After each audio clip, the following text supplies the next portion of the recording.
Itu dari tadi ucapan alu-aluan daripada tuan rumah. Abang kata orang Perlis yang segak bergaya. Siapakah dia? Ya, yang amat berhormat Datuk Seri Azlan Man, Menteri Besar Perlis. Selepas ini kita akan bersama dengan ucapan yang amat berhormat Perdana Menteri. Tapi sebelum itu ada berita gembira yang ingin saya war-warkan, kongsikan bersama dengan anda semua.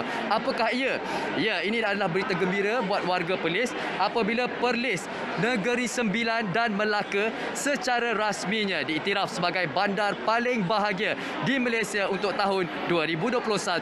Baik, sekarang ini kita beri fokus utama kita di pentas utama. Kini tibalah masa untuk kita memberi perhatian ucap utama ataupun amanat perasmian jelajah aspirasi keluarga Malaysia peringkat negeri Perlis oleh Bapa Keluarga Malaysia Yang Amat Berhormat Datuk Seri Ismail Sabri bin Yaakob.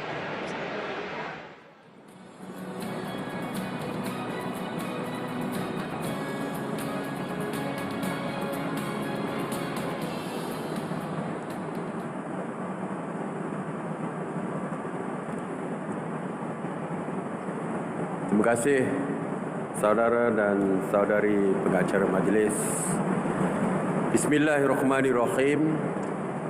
Assalamualaikum warahmatullahi wabarakatuh. Salam sejahtera dan salam keluarga Malaysia.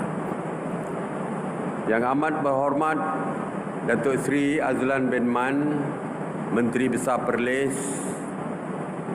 Yang berhormat Datuk Seri Dr. Syahidan bin Kasim, Menteri Wilayah Persekutuan, merangkap Menteri Peneraju Jelajah Aspirasi Keluarga Malaysia Negeri Perlis.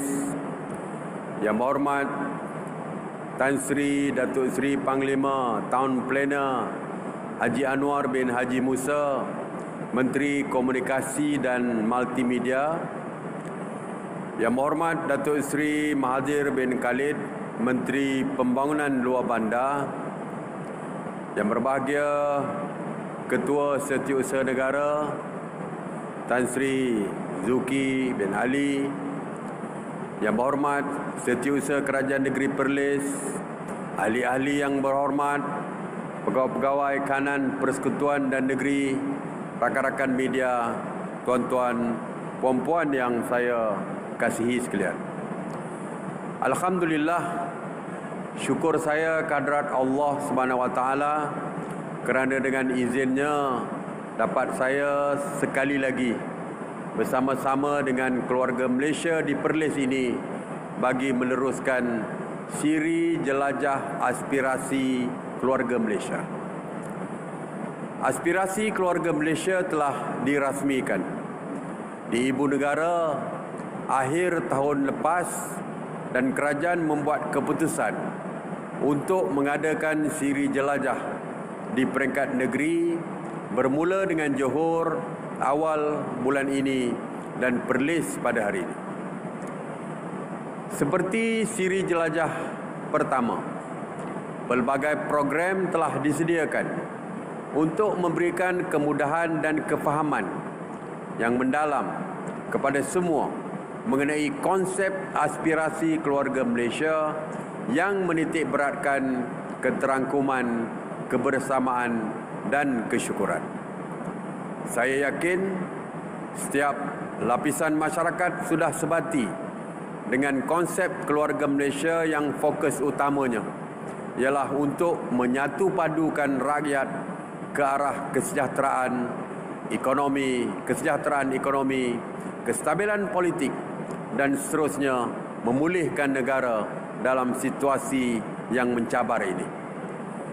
Keluarga Malaysia yang saya kasihi sekalian, siri jelajah aspirasi keluarga Malaysia Perlis ini bertujuan juga untuk meningkatkan usaha penyebar luasan konsep serta hala tuju keluarga Malaysia agar mudah difahami dan dihayati oleh semua. Sejak Oktober 2021, kerajaan menerusi Jabatan Kebajikan Masyarakat telah menubuhkan skuad keluarga Malaysia dengan kekuatan 10,000 anggota yang bertugas menyelaraskan semua mekanisme penyampaian bantuan kepada mereka yang terkesan akibat pandemik COVID-19. Di sini saya menyeru agar lebih ramai sukarelawan mendaftarkan diri sebagai ahli skuad keluarga Malaysia melalui laman web Keluarga Malaysia. Keluarga Malaysia yang saya kasihi, kerajaan komited dalam memperkasakan pendapatan kumpulan sasar melalui program peningkatan taraf hidup golongan B40 dalam kalangan masyarakat pertanian agro makanan. Menerusi program ini, pelbagai jenis bantuan telah diagihkan kepada 39,171 orang penerima dengan peruntukan sebanyak 109 juta ringgit. Manakala 1,300 pesawah telah mendapat manfaat menerusi program Smart Sawah Berskala Besar ataupun Smart SBB bagi tujuan meningkatkan produktiviti penanaman padi. Kerajaan juga sentiasa mendengar keluhan dan permintaan keluarga Malaysia dan keputusan terkini yang dilaksanakan atas kehendak ramai ialah pengeluaran khas kumpulan wang simpanan pekerja ataupun KWSP sebanyak RM10,000. Saya berharap pencarum membuat pertimbangan yang sewajarnya sebelum melakukan pengeluaran demi masa depan. Keluarga Malaysia yang saya kasihi sekalian, pada hari yang berbahagia ini, suka saya umumkan 3 perkara penting dan khabar gembira untuk keluarga Malaysia, terutamanya di Perlis ini. Pertama, kerajaan bersetuju untuk menyediakan skim insurans keluarga Malaysia bagi memberikan perlindungan sosial kepada golongan miskin dan miskin tegar.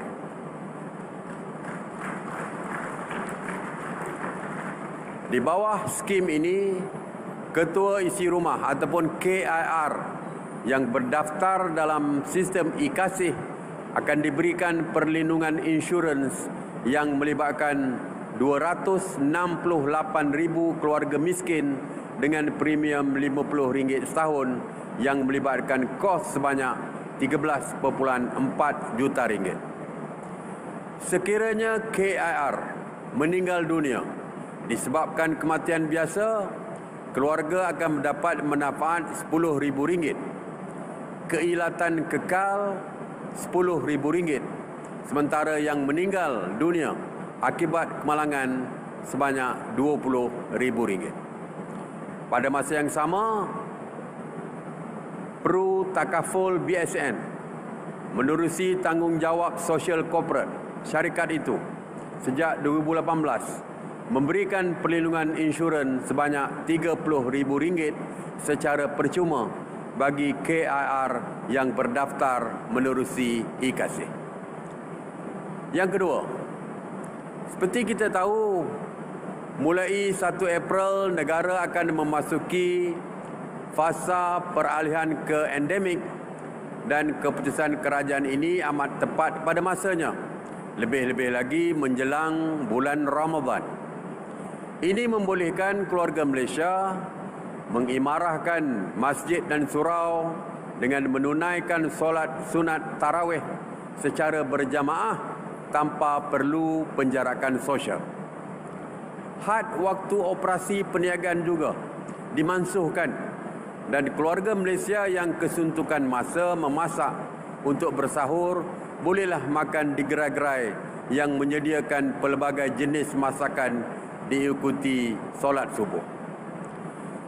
Walaupun tiada penjarakan sosial, namun keluarga Malaysia masih terikat dengan pematuhan SOP seperti pemakaian pelitup muka di samping penjagaan kebersihan diri.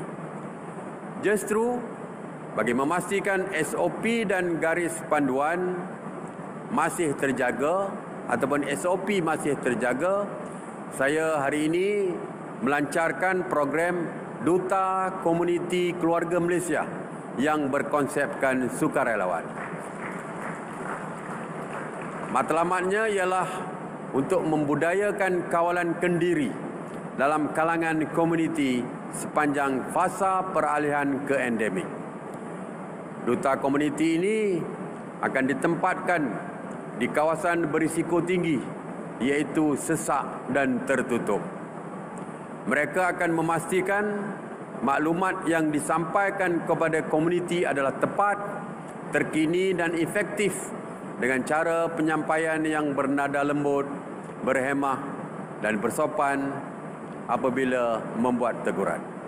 Saya yakin program ini dapat memperkasakan komuniti bersama kerajaan, mendidik masyarakat supaya sentiasa mematuhi SOP dan mengamalkan norma baru demi kesejahteraan keluarga Malaysia.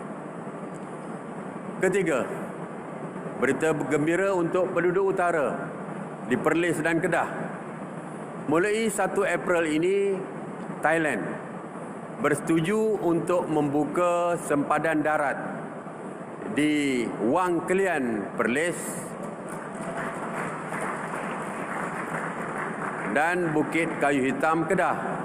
Dan saya telah meminta Menteri Kesihatan Yang Berhormat Khairy Jamaluddin untuk berbincang dengan kerajaan Thailand supaya membenarkan pembukaan segera pintu sempadan di Padang Besar dan di kawasan-kawasan lain di utara Semenanjung ini.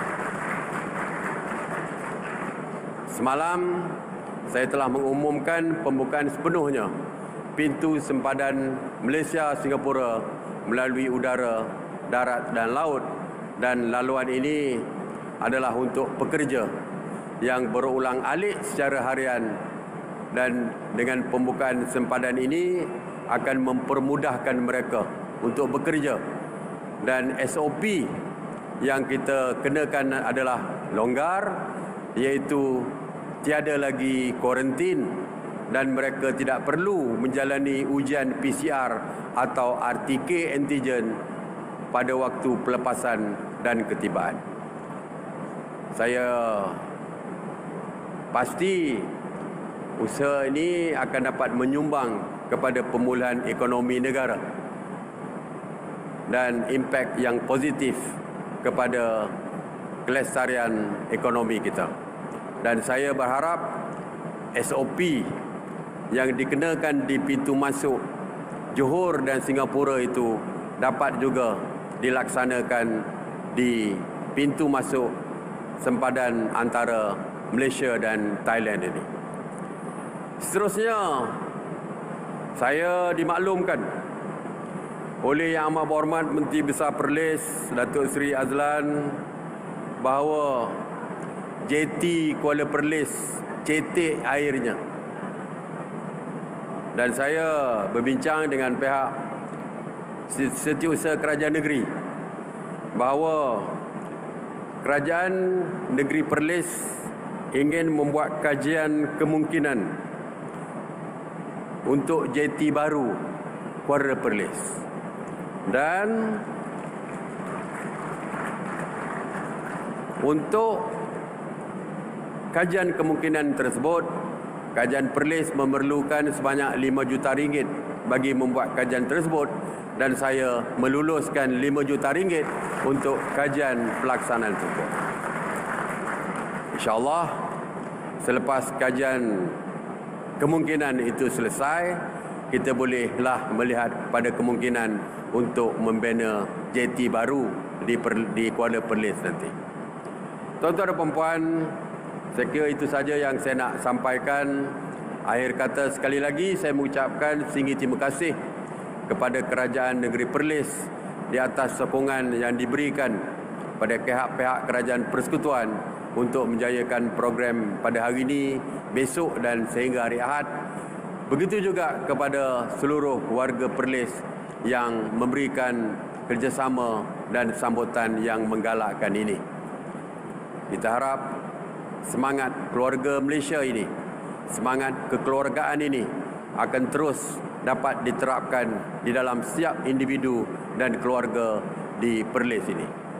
Dan saya juga mendoakan agar negeri Perlis terus maju, dan saya doakan supaya Yang Amat Berhormat Datuk Seri Menteri Besar Perlis dan kerajaan beroleh kejayaan dalam mentadbir negeri yang terkenal dengan buah mangga harum manis yang saya dipahamkan akan dihidangkan kepada kita semua hari ini. Terima kasih. Dengan lafaz Bismillahirrahmanirrahim, saya dengan segala kecitanya merasmikan program jelajah aspirasi keluarga Malaysia peringkat Negeri Perlis. Sekian, wabillahi taufiq wal hidayah. Wassalamualaikum warahmatullahi wabarakatuh. Setinggi-tinggi penghargaan kepada Yang Amat Berhormat Perdana Menteri di atas ucapan Itulah dia tadi ucapan amanat perasmian yang telah disempurnakan oleh bapa keluarga Malaysia Yang Amat Berhormat Datuk Seri Ismail Sabri bin Yaakob, Perdana Menteri Malaysia. Antara intipati yang ingin saya kongsikan dalam ucapan beliau adalah mengingatkan bahawa peralihan fasa daripada pandemik kepada fasa endemik. Pasti ramai yang tersenyum. Tapi perlu diingat, apabila kita berada di fasa endemik adalah fasa kita hidup bersama dengan virus. Semuanya tertakluk dan terpulang kepada kita. Tanggungjawab kita bersama untuk menjaga SOP yang telah diberikan. Ingat, walaupun pembukaan sempadan telah dibuka, kedai, restoran boleh beroperasi 24 jam. Tapi tidak bermakna virus tidak akan keluar 24 jam. Dan juga buat rakyat Perlis yang berada di sekitar Kanga Perlis, ayo mai-mai datang sini, kita memeriahkan lagi jelajah aspirasi keluarga Malaysia di Kanga Perlis. Dan yang penting, anda semua boleh menyertai pelbagai aktiviti-aktiviti yang menarik yang telah disediakan buat anda semua. Jangan habaq cik tak apa, cik tak habaq mai. Banyak aktiviti-aktiviti yang sangat menarik. Nanti duk ngacum dengan jiran. Duk ngacum tu apa? Duk ngacum tu adalah mengadu. Mengadu katanya apa? Tak tahu pun jelajah aspirasi keluarga Malaysia. Yang tu anda kena ketahui, ikuti saja media sosial iaitu di Keluarga Malaysia, di Facebook, Instagram anda boleh dapatkan maklumat, dan juga kami di RTM menjadi penyiar rasmi untuk mewar-warkan jelajah aspirasi keluarga Malaysia di negeri Perlis. Apa yang saya ingin kongsikan di sini adalah bersama memulihkan negara dan negeri tercinta. Ayuh cipta masa depan lebih cerah untuk keluarga Malaysia. Jelajahi potensi yang ada, perolehi manfaat yang tersedia. Dan untuk anda semua, anda boleh saksikan pelbagai aktiviti yang ingin kami kongsikan ini sudah semestinya di media sosial rasmi Keluarga Malaysia. Dan apa yang boleh saya bawakan lagi adalah pengisian aktivitinya adalah program yang menawarkan perkhidmatan kaunter daripada pelbagai perkhidmatan jabatan dan agensi kerajaan dengan menawarkan pelbagai peluang dan tawaran kepada individu, institusi ataupun komuniti setempat. Ya, dan menjadi tumpuan lagi apakah kemeriahannya? Kejohanan e-sport dengan hadiah-hadiah yang menarik khusus kepada mereka yang berjiwa muda dan gemarkan cabaran gaya terkini.